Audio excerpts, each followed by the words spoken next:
রাজধানীর মিরপুরের বোটানিক্যাল গার্ডেনে প্রবেশ ফি 1 লাফে 5 গুণ বেড়ে যাওয়া নিয়ে গত বেশ কদিন ধরেই সমালোচনা হচ্ছে সোশ্যাল মিডিয়ায়। এই উদ্যানে যারা নিয়মিত যাতায়াত করেন এবং আশপাশের বাসিন্দারাও এর জোর প্রতিবাদ জানিয়ে আসছিলেন, কিন্তু অনড় ছিল কর্তৃপক্ষ। অবশেষে এ বিষয়ে মুখ খুললেন বন ও জলবায়ু পরিবর্তন বিষয়ক মন্ত্রী সাবের হোসেন চৌধুরী। প্রবেশ ফি 1 লাফে 20 টাকা থেকে বাড়িয়ে 100 টাকা করাটা অযৌক্তিক বলে মনে করেন তিনি। 4 জুলাই সচিবালয়ে সাংবাদিকদের এক প্রশ্নের জবাবে তিনি এ মন্তব্য করেন।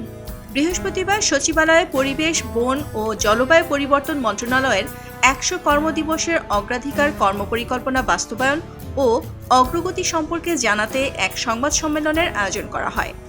এ সময় সাংবাদিকদের প্রশ্নের জবাবে মন্ত্রী একথা বলেন। মন্ত্রী আরও বলেন, এতটা বাড়ানো ঠিক হয়নি, আর বোটানিক্যাল গার্ডেনকে বাণিজ্যিকভাবে দেখাও উচিত না বলে মনে করেন তিনি।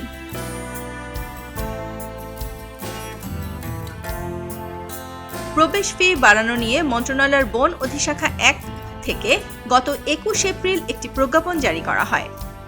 এতে বলা হয়েছে 12 বছরের বেশি বয়সীদের ক্ষেত্রে জনপ্রতি 100 টাকা করে প্রবেশ ফি দিতে হবে, আর এর চেয়ে কম বয়সীদের জন্য প্রবেশ ফি দিতে হবে 50 টাকা।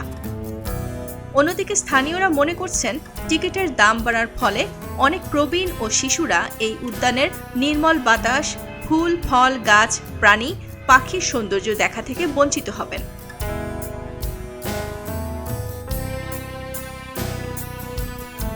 অনেকেই আবার মনে করছেন, দাম বাড়ার ফলে সাধারণ মানুষের যাতায়াত কমে গিয়ে উদ্যানে অপরাধ ও অশালীন কার্যক্রম বাড়তে পারে।